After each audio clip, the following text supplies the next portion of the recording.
Welcome to Hong Kong Brief. Healthier outlook for staffing at Hong Kong hospitals. SCMP opinion. The Hospital Authority in Hong Kong has recruited the first 10 non-local doctors from overseas, as part of an effort to address the healthcare sector's labor shortage. The recruitment of overseas doctors follows recent recruitment exercises in Britain and Australia, where offers were accepted by as many as 70 doctors. In addition to overseas recruitment, a separate scheme welcoming mainland medical professionals to local hospitals for up to a year will become a regular program. The recruitment of mainland professionals under this program has added a further 83 doctors, nurses, and Chinese medicine practitioners. Excitement builds as Asian Games go for gold and green glory. SCMP opinion. The Asian Games, one of the world's largest multi-sport events, is set to begin in Hangzhou, China. The event will feature nearly 12,000 athletes from 45 countries and territories competing in 40 sports. The Games are being held at a time when hosting big international sporting events is challenging due to global economic headwinds. Organizers have pledged to make the event thrifty, green, and high-tech, using existing venues and green energy sources. The opening ceremony will not include a traditional fireworks display and will emphasize digital and physical means of lighting the torch with zero carbon emissions. Hong Kong has sent a record number of athletes to the Games, including Olympic medal winners. The Asian Games will also serve as qualifiers for certain sports for the Paris 2024 Summer Olympics. The event will be broadcast for free on TV channels and screened at various locations in Hong Kong. Esports will also be included as a medal event for the first time. The Asian Games will run until October 8. China's BYD America's chief says UAW strike damages industry. Bloomberg. The United Auto Workers strike is damaging the U.S. auto industry and scaring away investment, according to Stella Li, America's president for Chinese EV and plug-in hybrid maker BYD. Li stated that the strike is making it even harder for U.S. automakers to compete against electric vehicles, at a time when the U.S. is investing heavily in EVs and attracting manufacturing investment. Despite facing challenges in the U.S. market due to high costs, BYD has plans to open an EV factory in Mexico and is considering opening a plant in Brazil. The company has also partnered with Mexican retailers and conglomerates to supply electric vehicles and charging stations. Hong Kong needs science-based action to meet extreme weather challenge. SCMP opinion. Hong Kong is experiencing the effects of climate change with a record-breaking typhoon and black rainstorm within 2 weeks. These weather events are a result of increased greenhouse gas concentrations and are linked to extreme rainfall and landslides. The government needs to integrate climate science into policy and establish a platform that unites experts to collaborate on solutions. The platform would collect real-time data and act as a repository for best practices.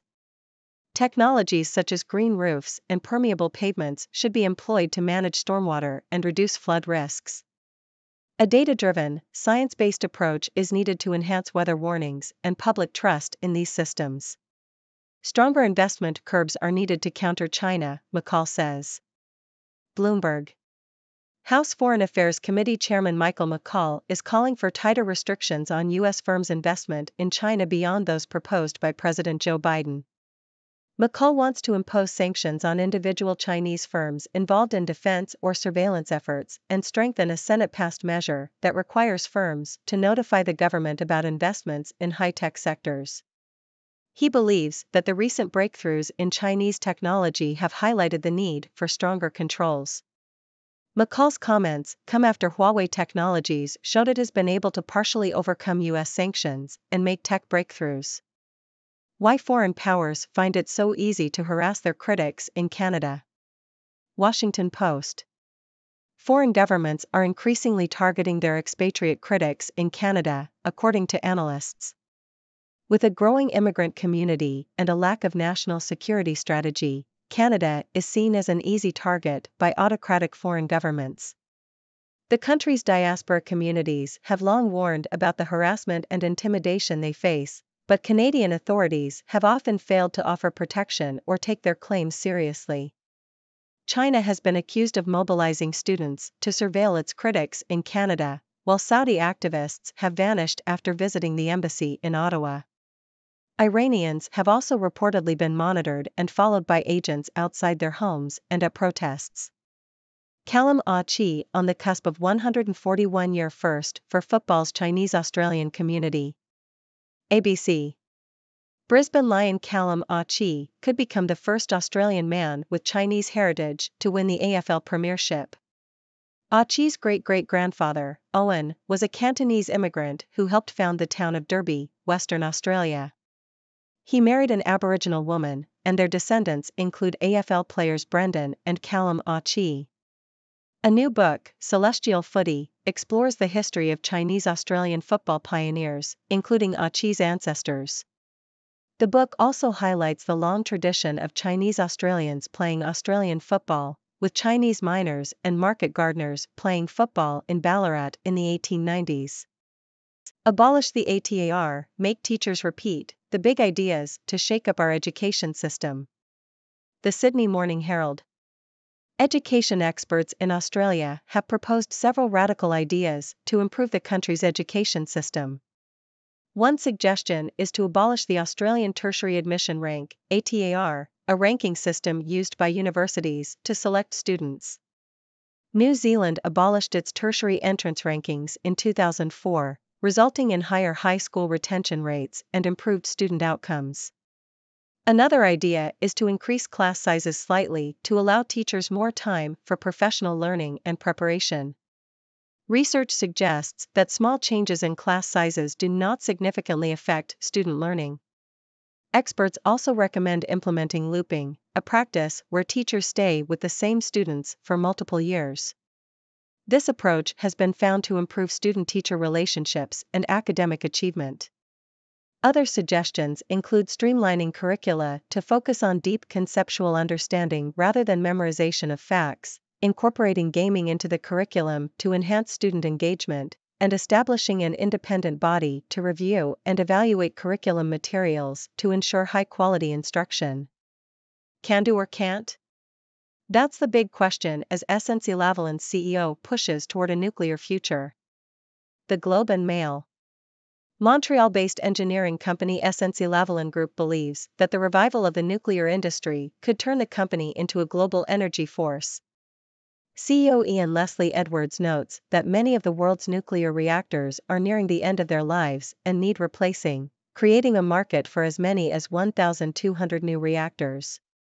A single large nuclear reactor costs $10 billion, suggesting that SNC-Lavalin could potentially secure contracts worth up to $600 billion.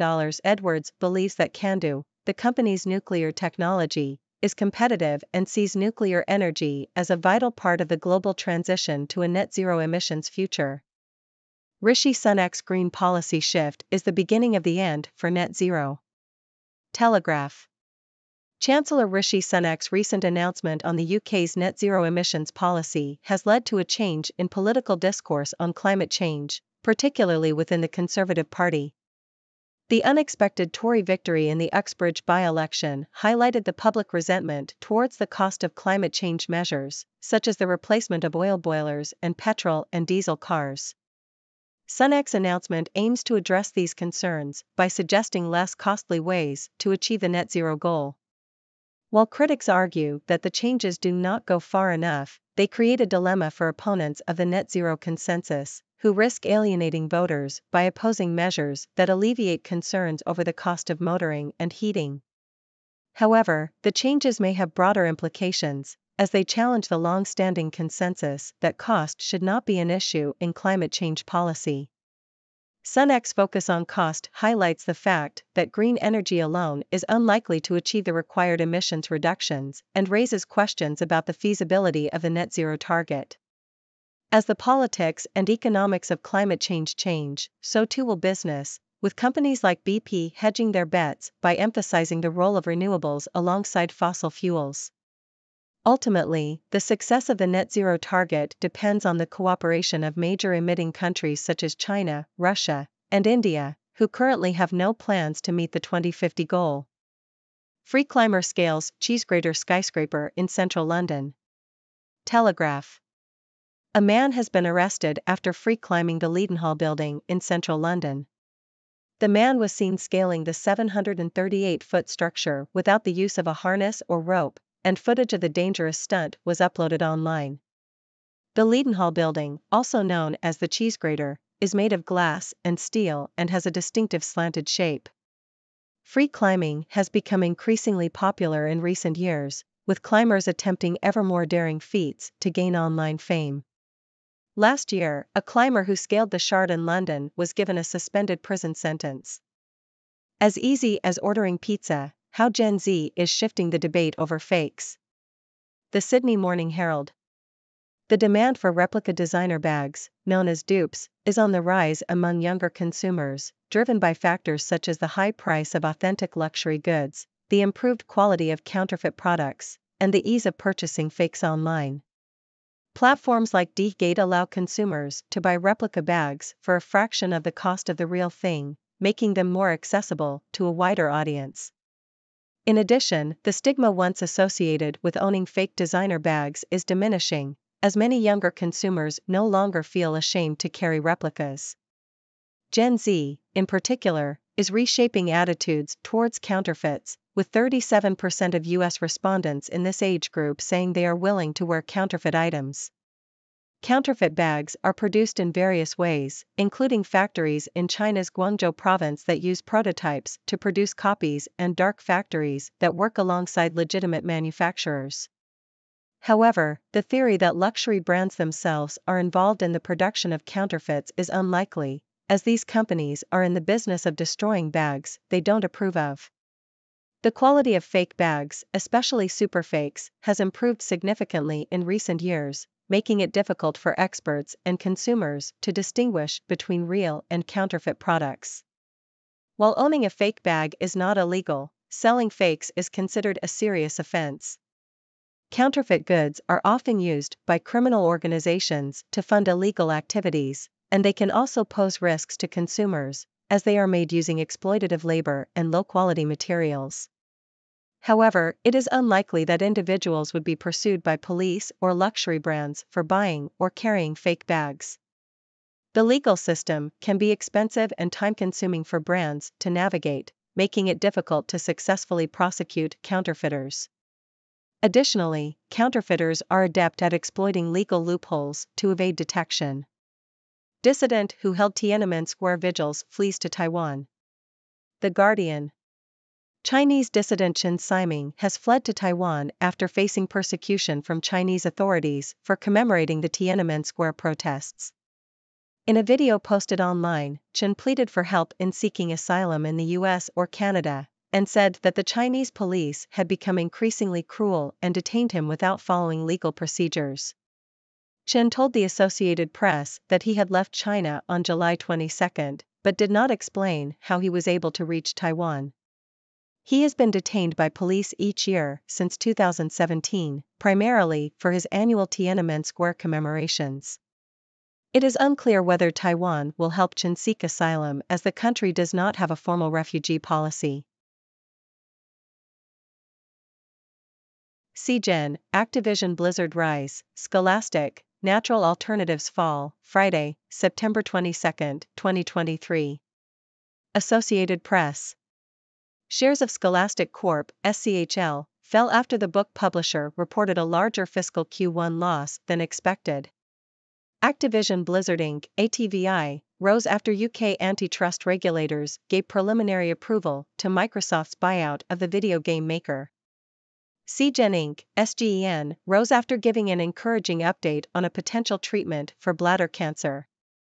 Alibaba Group Holding Ltd. BABA rose after reports that it plans to file for an IPO in Hong Kong for its logistics arm, Cainiao. Amazon.com Incorporated, AMZN, rose after announcing it will charge subscribers an extra fee to keep their streaming videos ad-free. Intel Corporation, INTC, fell after being slapped with a $400 million fine by European Union antitrust enforcers. ExxonMobil Corporation, XOM, rose along with rising crude prices. Natural Alternatives International Inc., NAII, fell after reporting a drop in Q4 earnings and revenue. Thank you for tuning in. The content above showcases the latest briefing reports and analytical synopses, thoughtfully curated by the 6Do team. These insights stem from a wide array of reputable media outlets, think tanks, government sources, and specialized experts worldwide. We encourage you to explore these sources for a comprehensive perspective. Keep in mind that while the content may not always align with the official standpoint of 6Do Brief, it's not meant to be taken as absolute directives for decision-making. Comprising seasoned media professionals, learned scholars, and accomplished scientists, the 6Do team embodies a trailblazing, fully independent media entity. To customize 6Do Brief to meet your professional needs, you have the option to subscribe to a diverse array of briefings on our website, 6dobrief.com. Regardless of your location, you can conveniently receive 6Do Brief via email.